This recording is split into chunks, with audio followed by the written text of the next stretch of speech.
안녕하십니까? 슐리렌 유동 가시화 장치를 주제로 연구를 진행한 기어업팀입니다. 목차는 연구의 목적,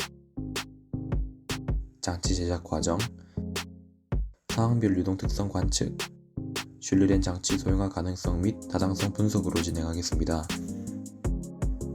첫 번째, 연구의 목적은 장치를 활용하여 유동 특성 분석과 내부 유동을 포함한 유체관에서의 기체 누설 가시화 실험을 하기 위함입니다.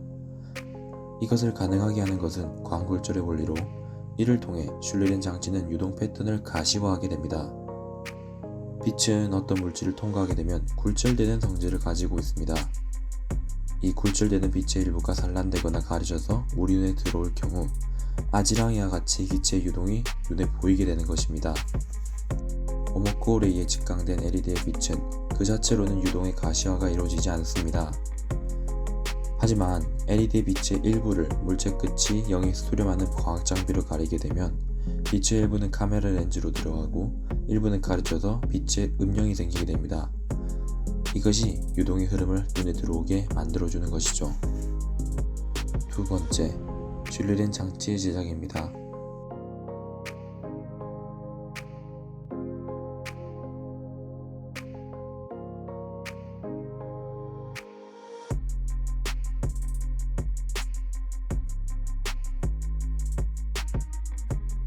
이 장치를 제작하기 위해서는 총 4가지의 대표적인 준비물이 필요합니다.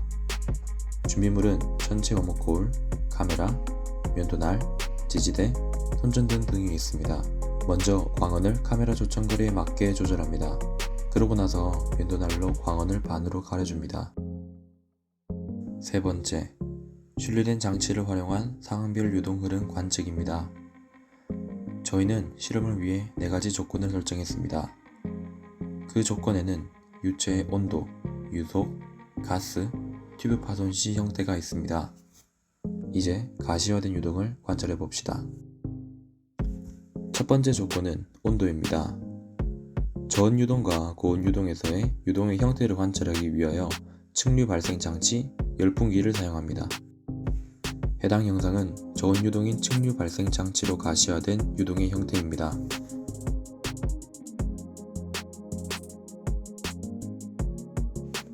해당 영상은 고온 유동인 열풍기로 가시화된 유동의 형태입니다.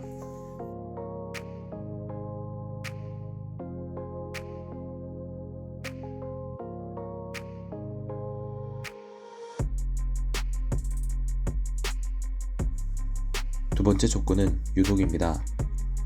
고속과 저속에서의 유동을 관찰하기 위하여 컴프레서, 전원이 꺼진 상태의 열풍기를 사용합니다. 해당 영상은 고속 유동을 발생시키는 컴프레서로 가시화된 유동의 형태입니다.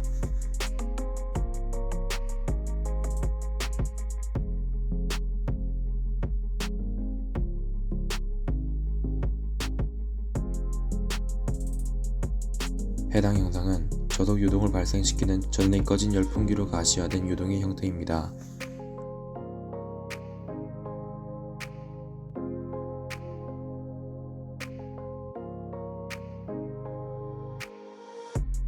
세 번째 조건은 가스입니다. 일상생활에서 주로 사용하는 프로판 가스를 통해 정성적인 관측을 진행했습니다.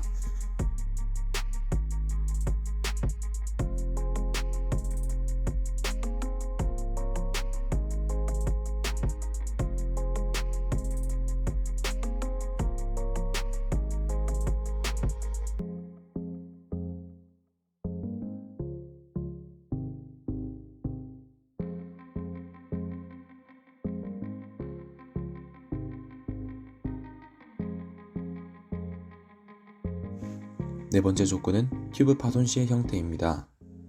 파손 부위에서 어떤 유체 흐름이 발생하는지 파악하기 위해서 재질은 알루미늄, 테프론 튜브를 준비합니다. 그리고 위 2가지 조건대로 실험을 다시 한 번 더 진행합니다. 해당 영상은 손상된 테프론관에서 관찰되는 가시화된 유동의 형상입니다.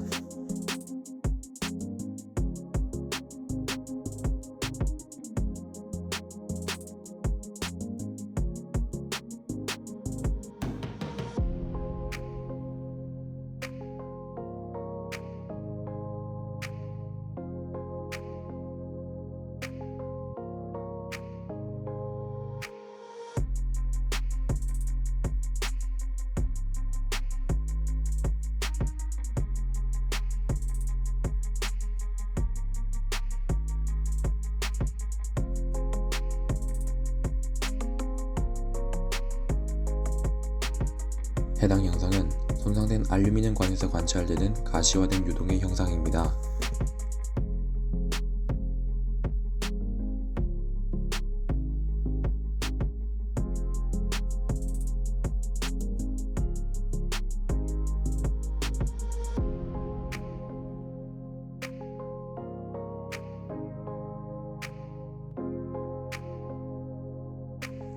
네 번째, 슐리렌 장치 소형화 가능성 및 타당성 분석입니다.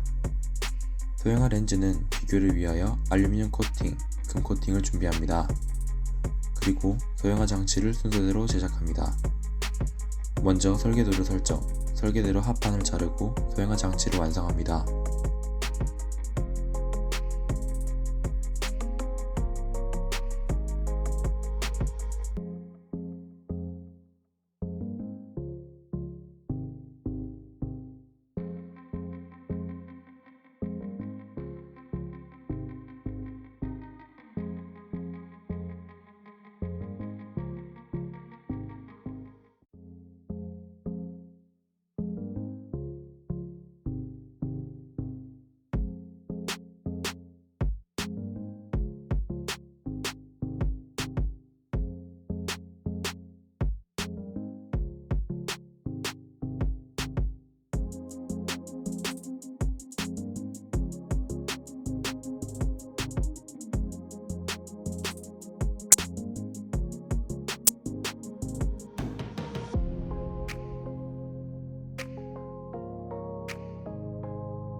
장치 그대로 관측을 해보면 금이 더욱더 뚜렷하게 관측되는 것을 알 수 있습니다. 저희 연구 동아리는 금이 더 뚜렷하게 관찰되는 이유를 빛의 흡수율과 관계가 있다고 생각했습니다. 금의 경우 가시광선 중 자외선과 가까운 영역은 흡수하고 적외선과 가까운 영역은 반사율이 높은 특성을 보여줍니다. 하지만 알루미늄의 경우 가시광선의 모든 영역에 걸쳐 반사율이 높습니다. 이런 특성에 따라 금은 일부 영역의 빛을 흡수하여 비교적 음영해지기 쉽기 때문에 금의 상이 더욱더 잘 보이게 되는 것이죠. 마지막으로 결론에 대해 말씀드리며 마무리하도록 하겠습니다. 슐리렌 장치 실험에 대한 결론입니다. 먼저 유속에 따른 특징, 고속의 경우 노즐 출구에서 다이아몬드 형상과 같은 형태의 유동이 관측이 되었으며 이는 속도가 증가할수록 점차 연장되어 길이가 길어졌습니다. 저속의 경우 노즐 출구에서 층류가 짧은 시간 동안 관측되다가 이후 난류 유동으로 바뀌며 산란되어 퍼져나갔습니다. 인도에 따른 특징을 말씀드리겠습니다. 고운 유동의 경우 난류가 지배적이어서 상의 전체를 난류 유동으로 가득 채웠으며 층류동은 찾아볼 수 없었습니다. 하지만 실험 도중 추가적으로 허니콤 구조의 구조물을 지나니 비교적 층류 유동이 좀 더 지배적으로 보이다 그 이후에 난류 유동이 지배적으로 변하는 모습을 볼 수 있었습니다. 다음으로는 저온 유동입니다. 저온 유동은 온도를 낮춰주는 장치에서 나온 이후 공기가 아래로 낮게 깔리는 모습을 보여주었습니다. 하지만 카메라의 품질 이상으로 인해 그 모습이 자세하게 관찰되진 않았습니다. 다음으로는 프로판가스입니다. 프로판가스의 비중은 1.57입니다. 공기와 비교해서 말이죠. 따라서 공기보다 무겁기 때문에 실제로 아래 깔리는 모습을 보여주었고 라이터의 출구에서 나오는 즉시 아래로 떨어지는 모습을 보여주었습니다. 그리고 또한 유동의 흐름은 비교적 충류가 지배적인 것을 볼 수 있었습니다. 파이프 손상 부위에 따른 특징입니다.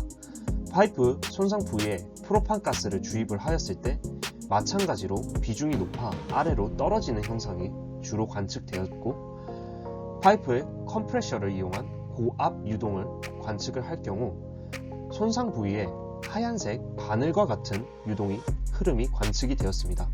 그리고 이 바늘과 같은 흐름을 타고 나온 공기는 위쪽으로 빠르게 퍼지며 일종의 파도 혹은 파장 같은 그런 유동을 관측할 수 있게 해주었습니다. 소형화 장치에 대한 결론 말씀드리고 마무리하도록 하겠습니다. 마지막으로 소형화 장치에 대한 제작 형태 및 결과를 보여드리도록 하겠습니다. 지금 앞에 보이시는 두 개의 사진은 소형화 장치의 최종 결과물입니다. 배터리를 통한 다이오드와 연결하여 렌즈에 최종적으로 빛을 비추게 되고 이 빛은 정확하게 면돈 아래 반에 가려져 우리 눈으로 들어오게 됩니다. 그렇게 되면 렌즈에 비친 상이 결론적으로 슐리넨 장치와 동일한 가시화된 유동을 보여주는 것이죠. 실제 실험으로도 관측할 수 있었습니다. 프로판가스와 고온유동 모두 저희 눈에 실제 가시화되어 보였습니다. 하지만 비교적 직경이 큰 렌즈, 즉 초점거리가 크고 직경이 큰 렌즈에 비해서는 유동의 상이 뚜렷하지 않다는 단점이 있었습니다. 이상으로 기어업 동아리 발표 마치도록 하겠습니다. 감사합니다.